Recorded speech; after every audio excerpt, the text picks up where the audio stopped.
Ser podcast. Hola, soy Bruno Alemán y esto es Play Football, el podcast de fútbol internacional en el que te hablamos del juego. Arsenal, Liverpool, Tottenham, Chelsea, Manchester City, Newcastle, Barça, Real Madrid, Atlético de Madrid, Bayern y Bayer Leverkusen, Paris Saint-Germain, Sporting Club de Portugal, Atalanta, Galatasaray y Bodo Glimt. Son los 16 mejores equipos de Europa. Los 16 que se han metido en octavos y que van a estar mañana, este próximo viernes, en el sorteo que se va a producir en Nyon. Hay, ya lo habéis escuchado, 6 ingleses, 3 españoles, 2 alemanes y un representante para cada uno de estos países: Francia, Portugal, Italia, Turquía y Noruega. Se meten turcos y noruegos. Creo que al final es una mezcla de, bueno, ¿quién tiene más dinero ahora en Europa? Los clubes ingleses pues meten a 6 equipos. La Premier es muy competitiva y lo está demostrando. 6 equipos se meten en los octavos de final. Hay equipos históricos, una representación de lo que es la vieja Europa futbolística, con los Bayern, Barça, Madrid, Atlético y alguno más. También, por qué no decirlo, de los nuevos ricos europeos, como es el caso del Paris Saint-Germain. Y también hay que decirlo, una ventana abierta para meritorios. No era tan habitual con el formato anterior de la Champions que se metieran clubes como Bodo Glimt, Galatasaray, Sporting de Portugal o incluso Atalanta. Hay 4 equipos entre los 16 mejores de la Champions que así a priori no hubiéramos apostado realmente por ellos. A mí el formato nuevo de la Champions me encanta. Creo que de pe a pa, de inicio a fin, está mejor hecha que la anterior. Hemos vivido incluso unos playoffs de repesca, que la gente puede pensar que hay mucha diferencia entre equipos. Pues bien, se han metido equipos de la parte baja de ese playoff, como son Bodo Glimt y Galatasaray. Hemos tenido mucha emoción en todas las eliminatorias, a excepción de ese Newcastle Karabakh. Y hemos tenido una semana Champions sensacional, con ya no solo la gesta del Bodo y la historia bonita de un Modesto. A nivel de fútbol puramente, la eliminatoria que ha hecho el Bodo, el partido en el Meazza que se cascan Hauge y Evien, que es impresionante, la gran noche de Sorloth en la Champions con ese hat-trick que elimina al Brujas, la sangre fría de Samardžić a la hora de tirar el penalti en el minuto 97, si marcaba completaba la remontada y eliminaba al Dortmund, si fallaba el partido se iba a la prórroga y no se le ocurre otra cosa a Samardžić que pegarle un castañazo a la escuadra. ¡Qué golazo! El conato de remontada de la Juve, sensacional. Y es verdad, a un actual campeón PSG inestable y a un Real Madrid que también tuvo tramos de sufrimiento. Los dos últimos campeones de la Copa de Europa, Real Madrid y Paris Saint-Germain, que han tenido algo de sufrimiento para clasificarse. En cuanto a los españoles, llega la amenaza de la Premier.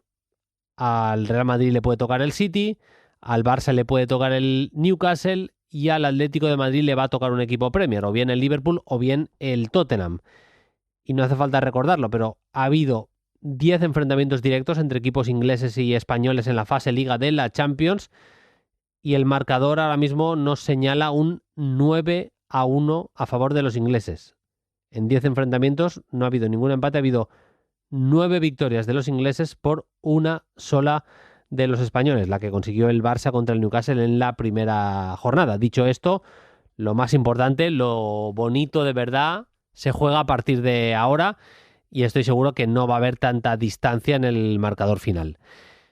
Para los que no tengáis en la cabeza qué equipos le pueden tocar a cada quien, pues bien, cogiendo cada uno de los equipos que han pasado en el playoff, el PSG le puede tocar o el Barça o el Chelsea. Al Galatasaray le puede tocar o el Liverpool o el Tottenham. Al Real Madrid le puede tocar el Sporting o el Manchester City. Al Atalanta le puede tocar o Arsenal o Bayern. A eso le llama la UEFA la ruta plateada. En la ruta azul tienes al Newcastle, al que le puede tocar Chelsea o Barça. Al Atlético de Madrid, lo decíamos, que le puede tocar o Tottenham o Liverpool.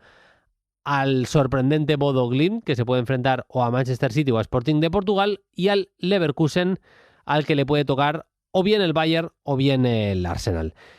Esto es Play Fútbol. Arrancamos un episodio especial en el que te vamos a contar todas las claves de la Europa y la Conference League en el día de hoy jueves, que se acaban de decidir los equipos que se meten también en los octavos de final y alguna cosita más. Arrancamos.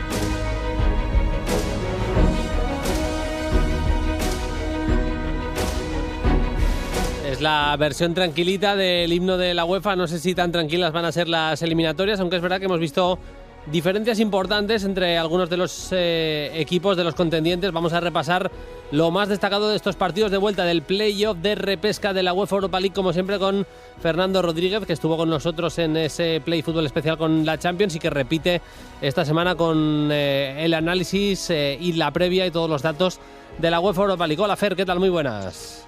¿Qué tal, Bruno? Muy bien, aquí con la versión instrumental del himno de la Europa League. Suena ahí mucho violín y tal, pero bueno, suena bien también. Es bonito, es bonito. Sí, es bonito. Primero de todo, el Celta hizo los deberes. Es verdad que podía haber llegado al partido con un resultado bastante más tranquilo para sus intereses. La eliminatoria está con un solo gol de diferencia, pero claro, ganarle al Celta en Balaídos ahora mismo, el equipo de Giraldez está bastante bien. Bueno, no voy a lanzar campanas al vuelo, no la veo cerrada ni mucho menos, pero creo que la eliminatoria no pinta mal para los de Giraldez, ¿eh? Tal cual, Bruno, al revés, todo lo contrario. Creo que pinta bastante bien y el tema es que el Celta fue tan superior al PAOK en el partido de ida en Grecia, que es que la renta que defiende el Celta, ese gol que defiende en Balaídos, me parece hasta corto. Lo dijo Iago Aspas en el postpartido, ¿no? Que fue una cosa de centímetros, porque si recordando un poco ahora, repasando el partido, es que es prácticamente seguido que le anulan al Celta el que habría sido el 0-3, que lo había dejado todo ya visto para sentencia, y prácticamente la siguiente jugada anota el 2-1 el equipo de Luchescu, y bueno, eso evidentemente le da opciones, es un gol de diferencia. El tema es que ellos creo que contaban con recuperar a Giacomakis y a Constantelias, ¿no? Que son para mí los dos mejores jugadores que tiene el PAOK en la plantilla, y la cosa es que recupera a Giacomakis, recupera a su máximo goleador, pero no recupera a Constantelias. Es que encima ha perdido a muchos jugadores por el camino, porque estaba mirando ahora la lista y más allá de que no está Constantelias, faltan, que me parece que son 7-8 jugadores del teórico 11 titular. Faltan Despodov, falta Pelkas, Ivanusec, Meite, Lovren, Tyson, Zivkovic, incluso Jiri Pavlenka, el portero, tampoco viaja. O sea, me parece muy complicado que así vayas a Balaídos a ganar un partido. Encima el Celta llega en un momento, como tú dices, muy dulce. O sea, a nivel de resultados le está saliendo todo. A mí me parecía que se le estaba cayendo un poco el equipo a Giraldez en cuanto, sobre todo, a sensaciones. Creo que le estaba costando un poco más generar, un poco más, sí que estaba sacando los resultados, pero le estaba costando un pelín más, digamos, el cómo, que lo venía haciendo muy bien toda la temporada. Pero es que encima tiene la enfermería prácticamente vacía, solo tiene a Pablo Durán lesionado, parece que va a recuperar a Hugo Sotelo y bueno, está de enhorabuena, porque también, yo sobre todo porque me gusta mucho, a Álvaro Núñez ha recibido el alta médica, y yo tengo muchas ganas de ver a Álvaro Núñez jugar en competición europea. Creo que es un futbolista que llega para cubrir ahí la más que posible baja de Mingueza en este mercado de fichajes. Incluso ahí me ha gustado mucho los partidos que le ha dado Eder Sarabia en el Elche jugando a pierna cambiada, y creo que el Celta, pues en un contexto de partido como el que estamos situando, con el Celta con la flechita hacia arriba y habiendo recuperado un montonazo de jugadores, con los dos precedentes que hay de enfrentamiento directo entre ambos que se los ha llevado el Celta, está todo muy de cara para estar en octavos. Dicho eso, lo decías tú hace un minuto, el PAOK es un equipo que es muy competitivo, que está luchando por la liga en Grecia, aunque eso no es una cosa muy habitual, pero ya te habla muy bien del funcionamiento colectivo del equipo de Luchescu. Y a mí, aunque tenga tantas bajas, el hecho de recuperar a Giakoumakis me parece que es un punto muy a su favor, porque al final la ventaja que tiene el Celta es muy corta, y creo que es un jugador que en cualquier jugada aislada puede meter a su equipo en la eliminatoria. Así que bueno, yo veo un favorito, veo por delante al Celta, pero evidentemente esto es fútbol y no descartaría yo que en un gol del PAOK, que si el PAOK se pone por delante, Claro. la eliminatoria cambia muchísimo. Totalmente, claro. Si es capaz de marcar el primer gol del partido del equipo griego, le entra el miedo a todo balaídos y eso puede cambiar las cosas. Yo confío bastante en el partido del Celta. Román también, el chaval jugando a buen nivel, pegó una asistencia a Iago Aspas sensacional en el primer gol. Bueno, hay muchísimas cositas que ver en ese partido de vuelta entre Celta de Vigo y PAOK de Salónica.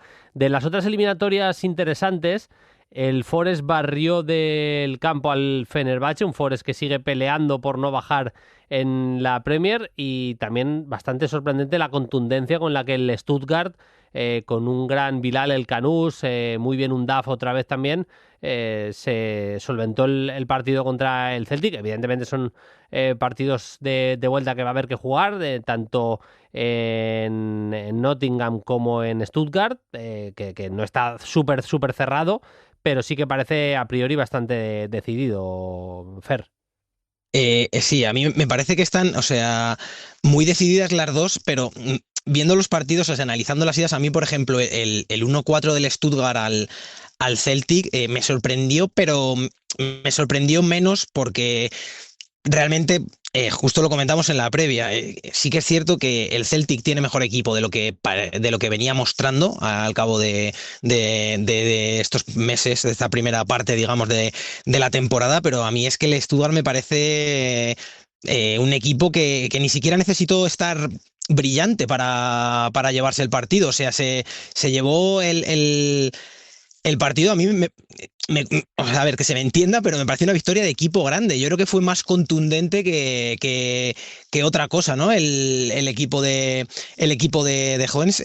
He visto que me parece que son 5 disparos a portería, son 4 goles, y en esos 4 goles, los expected goals que genera, que bueno, tampoco me gusta mucho destacarlo, pero es cierto que creo que es relevante para ver cómo fueron las ocasiones, es un 88. Quiero decir, te habla un poco de que creo que no estuvo Schmeichel todo lo acertado que podría estar. Creo que hay algún gol en el que puede hacer algo más, pero sí es cierto que vi que con 3-4 arreones del Stuttgart fue suficiente para desarbolar al Celtic. Y yo, la verdad es que te lo dije en la previa y lo mantengo hoy porque lo pienso así. A mí el 0-3 del Forest en Turquía me parece totalmente inesperado, porque a mí incluso me parecía más favorito el Fenerbahce, porque pensaba que Vítor Pereira, con la situación que tiene en la Premier, no iba a echar el resto, ¿no? En competiciones europeas, pero la verdad es que barrieron al equipo de Tedesco allí.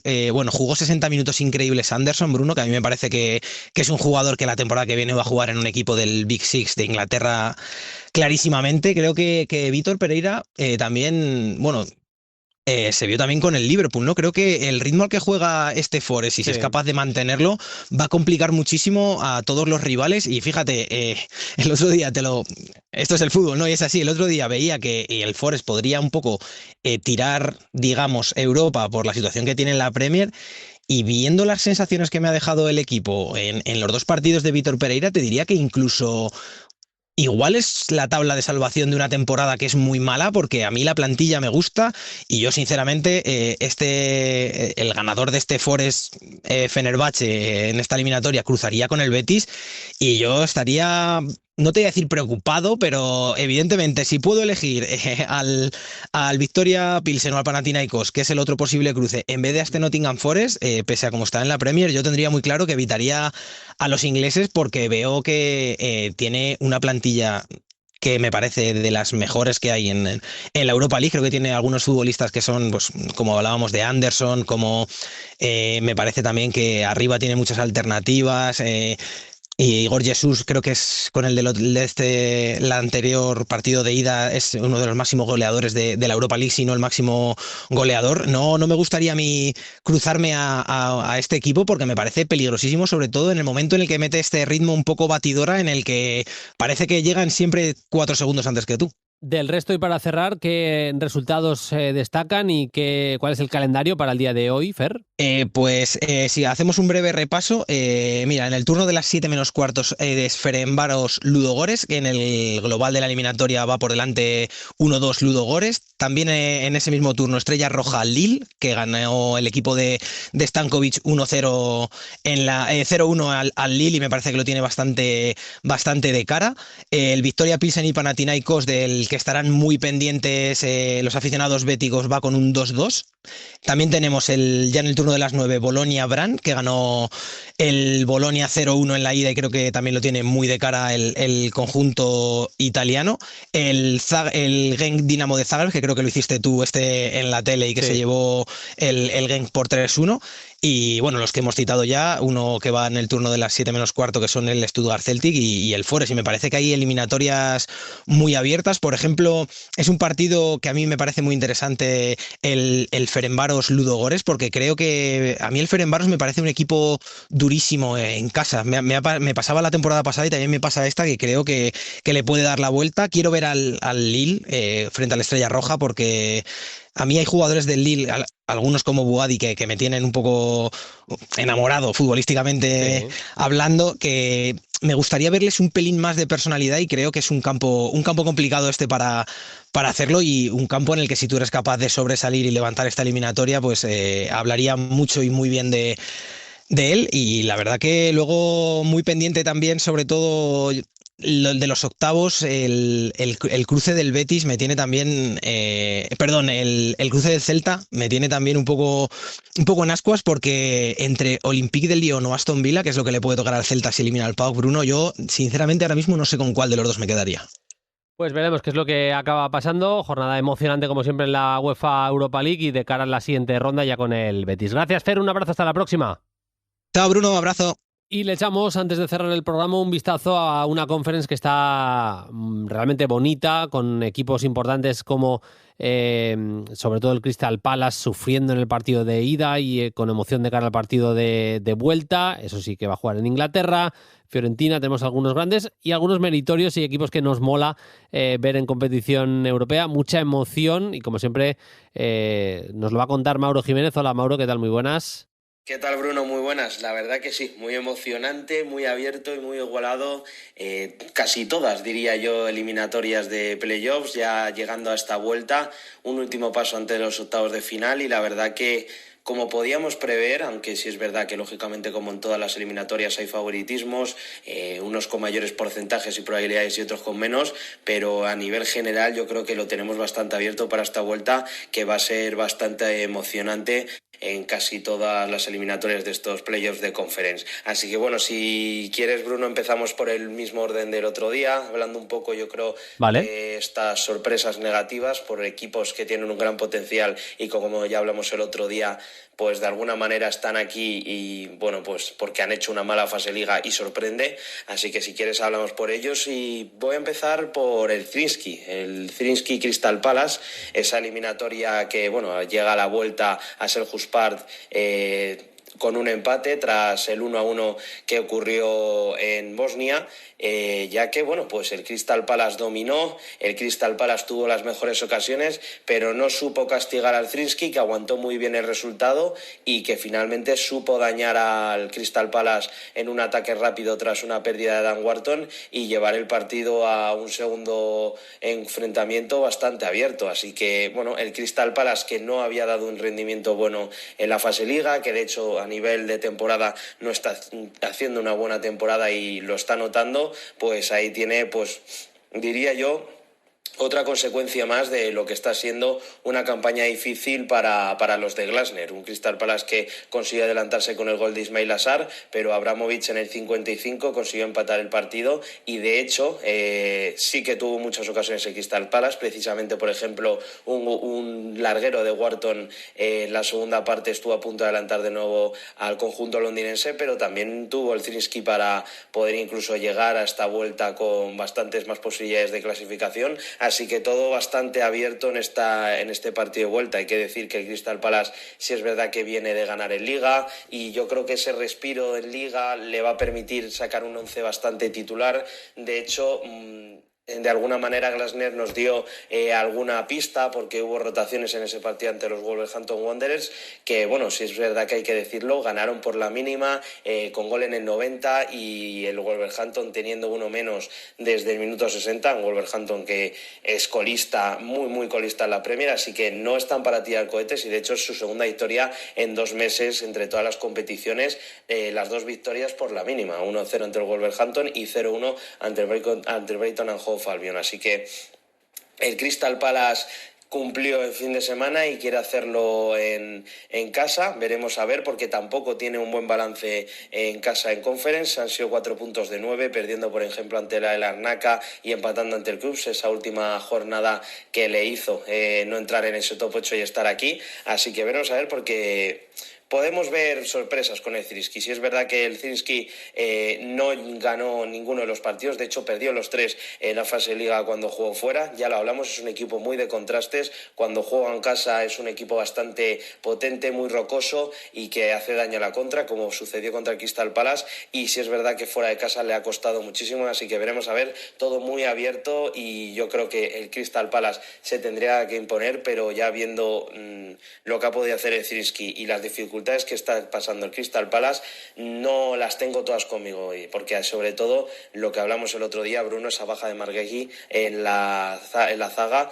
de centrales está haciendo mucho daño y de hecho yo creo que si el Crystal Palace dominó pero también sufrió mucho en transiciones es porque Marguerite no estaba ahí atrás y se está notando. Luego vamos a otra de las eliminatorias de esos equipos más potentes y vamos con la Fiorentina, porque yo creo que para mí es uno de los resultados sorpresas, porque la Fiorentina venía muy mal, el Jagiellonia en casa es un equipo duro, es un equipo potente, yo me esperaba una victoria de la Fiorentina pero de una manera menos holgada y pues fíjate, Bruno, 3-0, los 3 goles precisamente en la segunda mitad, porque la primera la verdad que la Fiorentina no se encontró en ningún momento, hubo momentos en los que su entrenador estuvo bastante cabreado, se le vio bastante descontento con las actuaciones de sus jugadores y en la segunda mitad todo cambió con ese gol de Ranieri y luego Mandragora y Piccoli consiguieron redondear la noche y provocar que la Fiorentina llegue a esta vuelta con, no diría ya la eliminatoria sentenciada, pero bastante encarrilada y bueno, pues de hecho yo me espero bastantes rotaciones en la Fiorentina. Recupera hombres con respecto a este partido de ida, pero yo creo que muchos de ellos van a ir directamente al banquillo porque la situación es Liga en la que es. Sí es verdad que viene también de ganar el derbi ante el Pisa 1-0 y salir de la zona de descenso, pero está bastante metido en esa pelea y yo creo que ahora mismo le tiene que dar prioridad a la Liga y más con este resultado que llega a la vuelta.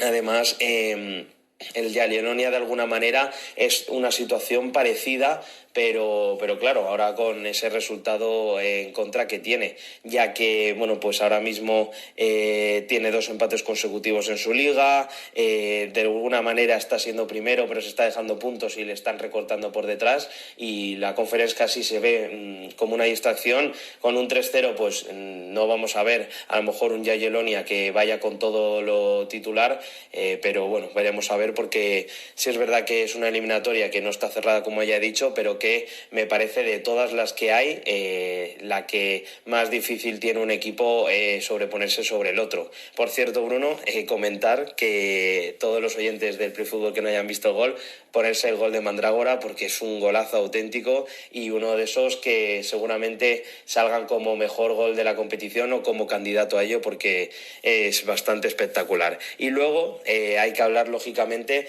de ese tercer equipo también potente, y que ya pudimos intuir, ya podemos decir la semana pasada que podía ser la sorpresa negativa también de esta ida de playoffs, y así fue. El AZ no levanta cabeza, perdió 1-0 ante el Noah, y bueno, pues llega esta vuelta de playoffs con la necesidad de darle vuelta al resultado, de remontar y de hacer un buen papel en casa para pasar a los octavos de final. Las cosas son las que son. La Z no está funcionando en Liga y eso se traslada a la Conference. De hecho, yo ya dije que de Crystal Palace y Fiorentina me esperaba más, aunque su fase de Liga tampoco había sido buena, pero me parecía que tenía mejor equipo, mejores nombres, y que su situación no era tan límite como la Z, y yo creo que se acaba de ver. Si es verdad que Keith Smith pudo entrar en la segunda parte, pero no aportó lo que necesitaba el equipo, y se está viendo un equipo dañadísimo, con rendimientos además muy dispares. Por ejemplo, Troy Parrott, que está volando en la Eredivisie, que está siendo el segundo máximo goleador de la liga holandesa, en la Conference todavía no se ha estrenado, y eso lógicamente con sus jugadores clave el AZ lo nota y se vienen estos resultados. Además, yo ya comenté que el Noah era uno de estos equipos que me parece que habían jugado mejor y que habían hecho más méritos para estar un poco más arriba en la clasificación, y bueno, pues el partido es el que es. De alguna manera las estadísticas reflejan que el Noah le jugó de tú a tú a la Z, y que incluso tuvo alguna posibilidad para poder irse con una mayor renta, así que veremos a ver, Bruno, porque esto es uno de los partidos y de las eliminatorias en las que poner el foco, desde luego, porque el AZ, si cae, yo creo que sería ya la gran decepción de esta Conference, no solo por cómo cae, sino porque es que estás cayendo en unos playoffs ante un Noah que sí es verdad que es un equipo bastante luchador, es un equipo que tiene ciertos jugadores que son potentes, que te pueden dificultar, pero a doble partido, si caes en una eliminatoria a doble partido, ahí ya no hay perdón, después de una muy mala fase Liga en Conference. Veremos a ver.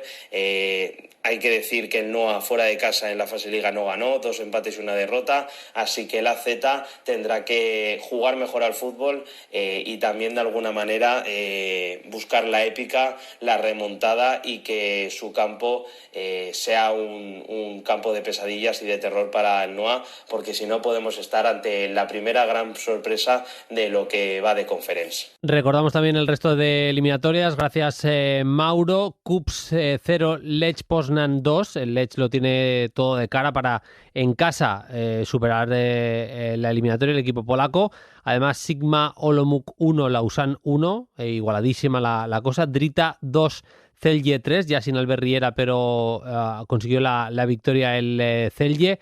Skendilla 0, Samsunspor 1. Seguimos con equipos turcos todavía con opciones en las competiciones. Pasó Galata en Champions, ha pasado, o pinta que pasará el Samsunspor, en este caso en Conference. Y Omonia 0, Rijeka 1. Nosotros volvemos el lunes con más Play Fútbol, también con un pequeño análisis de lo que haya pasado en el sorteo de la Champions, y evidentemente daremos el sorteo este próximo viernes, mañana, para la gente que estéis escuchando el podcast el jueves. Desde las 12 en Nyon se hace el sorteo de la Champions, y os contaremos en los programas de la serie en directo también, en ese carrusel especial, lo que depare el sorteo de la Copa de Europa. Nosotros, los de Play Fútbol, volvemos el lunes. Hasta entonces, sed felices. Adiós. Para no perderte ningún episodio, síguenos en la aplicación o la web de la SER, Podium Podcast o tu plataforma de audio favorita.